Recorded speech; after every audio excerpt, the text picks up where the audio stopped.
ኦኬ በዚህ ቪዲዮ ዲቪ ሎተሪ በ2024 ኦክቶበር አካባቢ ላይ የሞላችሁ የዩቲዩብ ቻናሌ ቤተሰቦች እንዴት ደግሞ ይሄ ዕጣ እንደወጣላችሁ ቼክ ማድረግ እንዳለባችሁ የሚያሳይ ፕሮሲጀር እዚህ ቪዲዮ ላይ እሰራላችኋለሁ።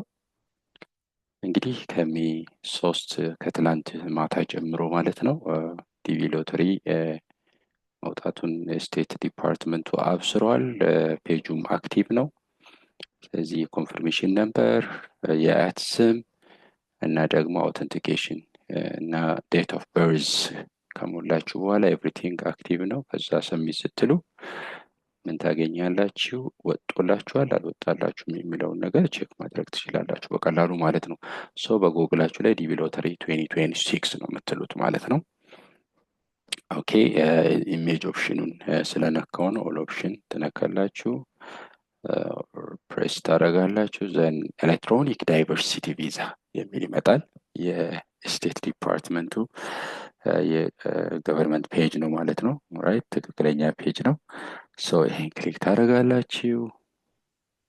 አፍተር ዩ ክሊክ ኤሌክትሮኒክ ዳይቨርሲቲ ቪዛ ፕሮግራም ታንክ ዩ ይላችኋል። ወደዚህ ስለመጣችሁ በዚህ በሌፍት ቶፕ ምን አለ? ዩኤስ ዲፓርትመንት ኦፍ ስቴት ቢሮ ኦፍ ካውንስለር አፌርስ የሚላል ኤሌክትሮኒክ ዳይቨርሲቲ ቪዛ አፕሊካንት ኢንትሪ ሲስተም የሚላል። ከዛ በኋላ ጊዜ ሳታጠፉ ቼክ ስታተስ የሚል ጋር ትሄዳላችሁ። ከዛ ኮንቲኒው ጋር ትሄዳላችሁ። እዚህ ጋር እንግዲህ ዲቪ ሰክሰስ ያኔ ስትሞሉ ኦክቶበር 2024 አካባቢ ስትሞሉ ሰክሰስ ፔፐር ይሰጧችኋል፣ ወይም ያገኛችሁት ሰክሰስ ፔፐር አለ ፕሪንት ያደረጋችሁት። እዛ ጋር ኮንፈርሜሽን ነምበር አለ። ኦኬ ያንን ኮንፈርሜሽን ነምበር በጥንቃቄ እዚህ ቦክስ ላይ ትሞላላችሁ። ከዛ በኋላ ሁለተኛው እንግዲህ 4 ስቴፖች ነው ያሉት። ሁለተኛው ላስት ኔም ብቻ ነው የምትሞሉት። ኦኬ ሙሉ ስም አይደለም፣ ላስት ኔም የአያታችሁን ስም እንደ ኢትዮጵያ ዜጋነታችን የአያት ስም ነው እዚህ ጋር የምንሞላው ማለት ነው። ራይት ከዛ ሶስተኛ ዴት ኦፍ በርዝ አለ፣ እሱን ትሞላላችሁ።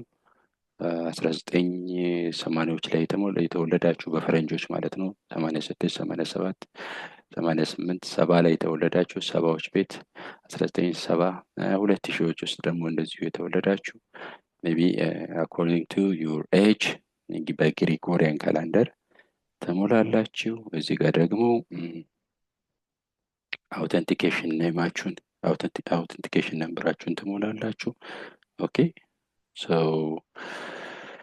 አውተንቲኬሽን ነምበር ኮምፕሊኬትድ ከሆነ እዚች ጋር እችን ክሊክ ታደርጉና መቀየር ትችላሉ። REJV ኦኬ ካፒታል ናቸው። REJV